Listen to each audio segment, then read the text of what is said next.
Welcome back everybody to another video on Patreon.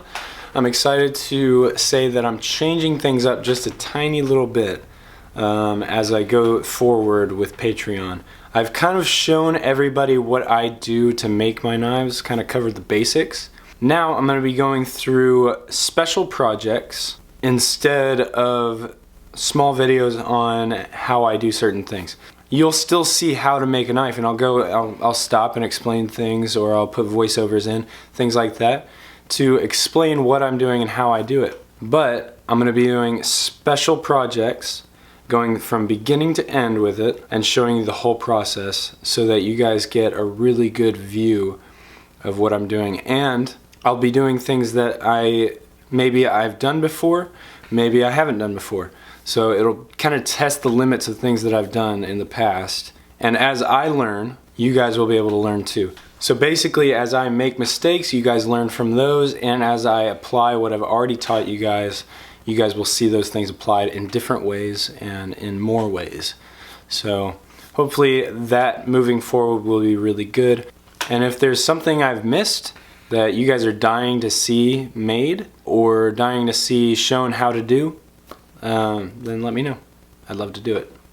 So without much further rambling on, let's get going with this project. I'm going to be doing a takedown fighter in W2 with a hamon, with probably wrought iron for the guard, and maybe some spacers, and some Buckeye maple burl. Really nice piece. Can't really see on the video. Plus it's kind of satiny right now. When you shine it up, it looks a lot nicer. Anyway, I'm excited to use this piece. Let's get going. So as I start this project, I really want to start by designing what I want to do.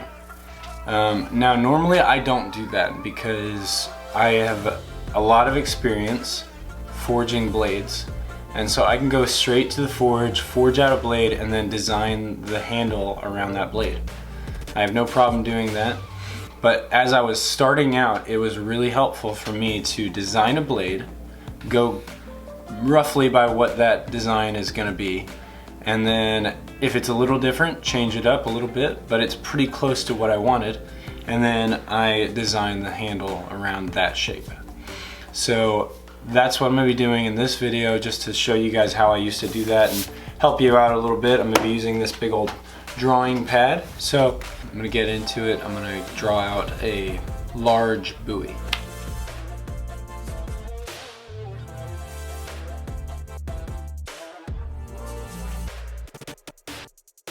That's kind of how I design my knives. I don't put anything super exact down yet because I'm not doing stock removal, I'm doing forging. And oftentimes the forging doesn't turn out exactly like the drawing. I'm going to try and get as close to this shape as possible. So maybe even want to do a template, and we can do that real quick.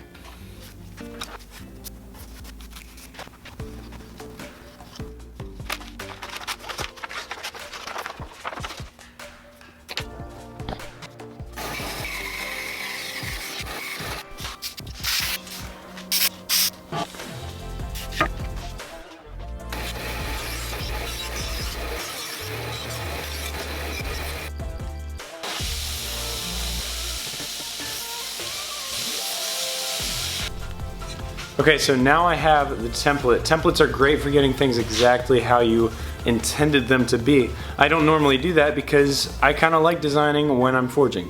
But if you want it to get exactly the way you drew it, this is a good way to do it. So without further ado, I'm going to go ahead and get started forging and try and make a blade pretty close to this shape.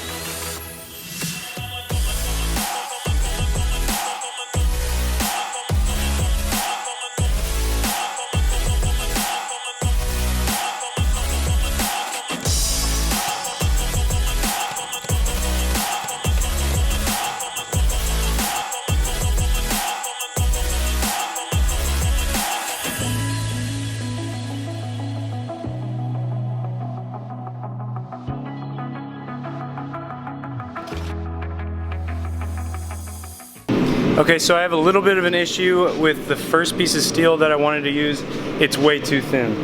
I started forging it and then I flattened it out, and as you can see, it's It's pretty thin. I don't like really thin fighters.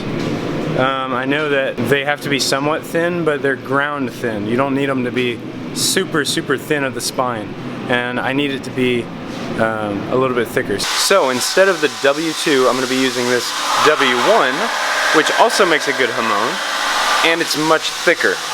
This is an 1.25" round stock W1, and it is ready to heat up.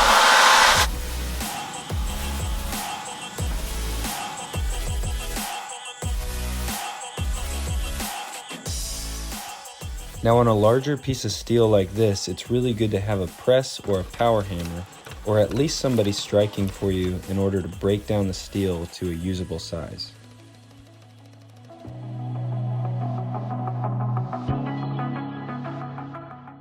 Next, you want to isolate where the choil and the ricasso are going to meet. After that, you got to start forging out the large bevels. Here I'm using the power hammer sideways to forge out the width. After I get most of it drawn out, I can refine it by hammer and anvil.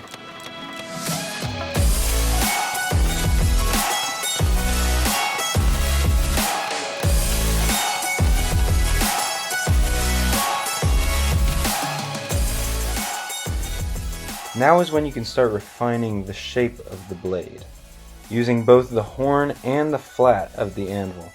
I use the horn to shape the curved areas of the blade, and I use the flat of the anvil to straighten out other areas of the blade.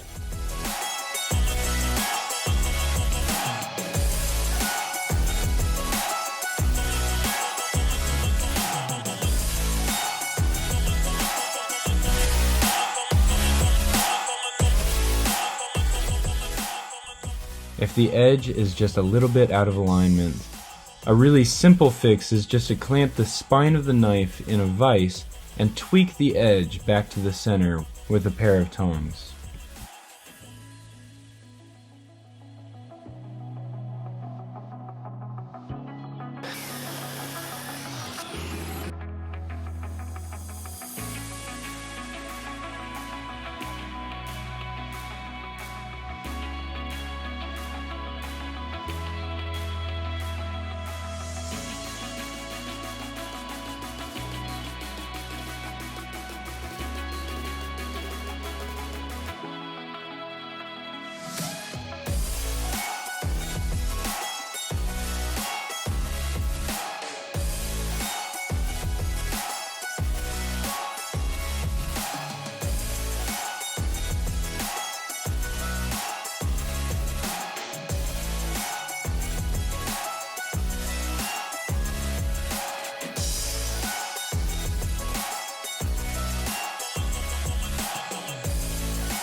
Okay, so now I've got this blade all forged out. You've seen it.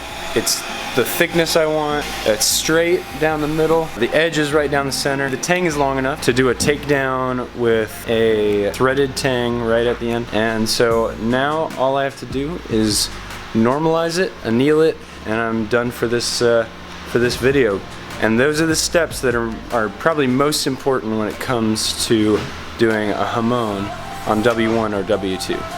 So when doing one of these hamons, I go up to 1600 and normalize at 1600, and then I step it down progressively. So I go 1600, then 1500, then 1475, then 1425, and then I do an annealing cycle at 1250 for about a half an hour or a little more. That gives it a really good internal structure, and it creates the surface hardenability that I need to make a really nice hamon.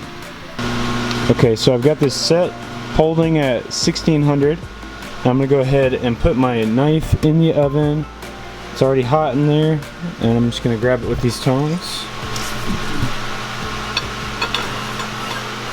if I can. Open the door, Slide her in there. Nice big knife. And I'm gonna go through all the steps just like that.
Okay, so now I've gotten the blade normalized on 3 different temperatures.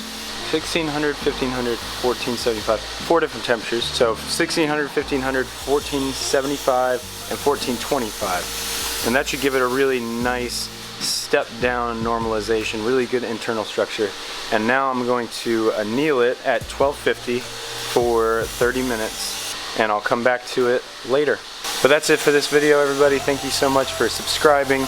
You guys are what makes it possible for me to even do this, so I appreciate you guys. I'm getting a new camera soon, so I've reinvested in the videos, and I'm going to try and produce better product as far as video quality goes and get the best videos I can to you guys. So thanks so much, guys, for subscribing. I'll see you next time.